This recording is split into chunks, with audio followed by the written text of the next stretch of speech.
Jung asked the woman one question. When was the last time you disappointed someone on purpose? She stared at him, her mouth opened. Nothing came out. On purpose? Why would anyone do that? He didn't answer. He just waited. And she realized she couldn't answer the question. Not because she didn't remember, because it had never happened. The woman had come to see Jung because of the headaches. They'd started as tension. Now they felt like her skull was splitting. 4 doctors had found nothing wrong. She'd worked in healthcare for 15 years. She'd cared for her dying father through his final illness. Now she managed a team at work, and everyone treated her like the office mom, which meant they treated her like a therapist who worked for free. She didn't think she had a problem. She thought other people had problems, and she was tired of solving them. But the headaches kept getting worse. So here she was, sitting across from Jung, unable to answer a simple question.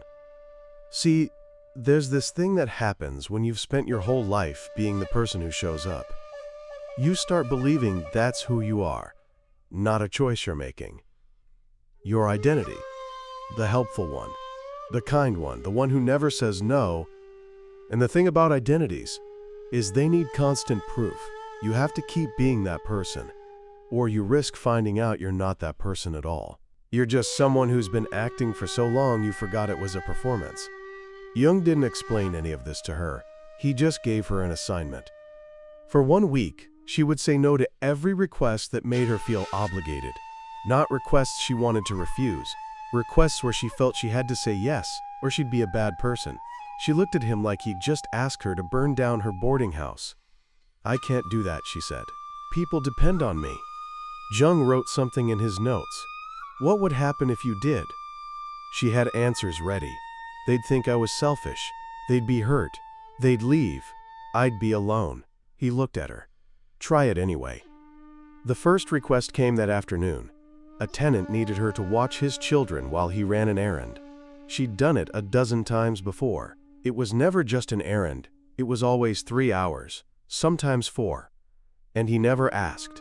He announced it, and she rearranged her life around his assumption that she would comply. She opened her mouth to say yes. The word was already forming. But something stopped her. Not courage. Curiosity. What would actually happen if she said no? So she said it. I can't today. 3 words. No explanation, no apology, no alternative solution offered. The tenant stared at her. Are you serious? And here's what she noticed. The headache that had been building all morning disappeared. Not gradually, instantly. Like someone had released a pressure valve in her skull. The tenant found someone else. He didn't die. His children didn't die. The world kept turning. But something in her stopped turning. Or maybe it started. She couldn't tell which. That night, another tenant asked her to mend his jacket. She said no. A coworker texted asking her to cover their shift. She said no. Her sister called and asked her to help organize their father's estate. Finally, after 2 years of putting it off. That one was harder. She almost said yes. The guilt was crushing. But she remembered Jung's question, what would happen? So she said no. And her sister said something that confirmed every fear she'd ever had about saying no. You've changed. You're not the person I thought you were. The woman hung up the phone. Her hands were shaking, but the headache was still gone. By the end of the week, 3 people had stopped speaking to her. 2 tenants had moved out. Her sister hadn't called back. At work, people started going to someone else with their problems.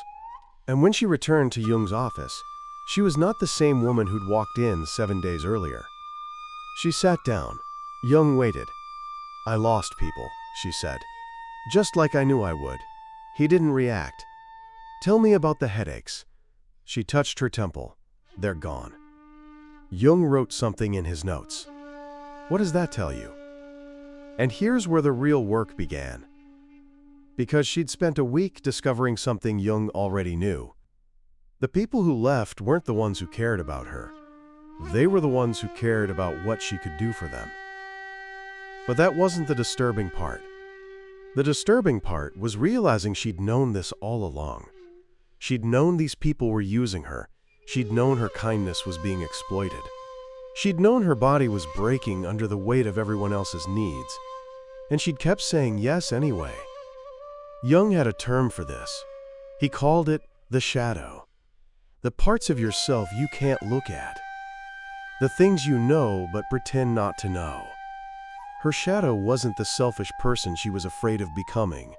Her shadow was the truth she'd been running from.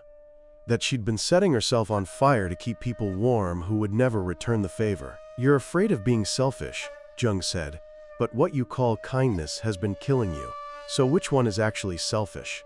She didn't answer. She couldn't. Because the question had already answered itself. Jung leaned back in his chair. You've spent your whole life performing a version of yourself that other people needed. And now you're discovering that when you stop performing, most of them leave. That's not because you changed. That's because they were never there for you in the first place. The woman sat with that. The silence stretched. Then she asked the question that mattered. So what do I do now? Jung's answer was simple. You keep saying no to the people who need you to say yes. And you start saying yes to the people who respect your no. That's how you find out who actually sees you. 6 months later, the woman returned one final time. She'd lost more people. But she'd also found some. People who didn't need her to be their therapist, or their mother, or their savior. People who just wanted her company. The headaches never came back. Jung asked her one more question before she left. When was the last time you disappointed someone on purpose? This time, she smiled. This morning. And here's what Jung understood that most people don't. The kindness that comes from fear of being alone isn't kindness. It's a transaction. You're buying companionship with your exhaustion. Real kindness comes from abundance. From having enough of yourself left over to give without collapsing. And the only way to get there is to disappoint the people who've been feeding on your fear. The ones who leave when you say no, they were always going to leave. They were just waiting until you stopped being useful. The question isn't whether you'll lose people when you start putting yourself first.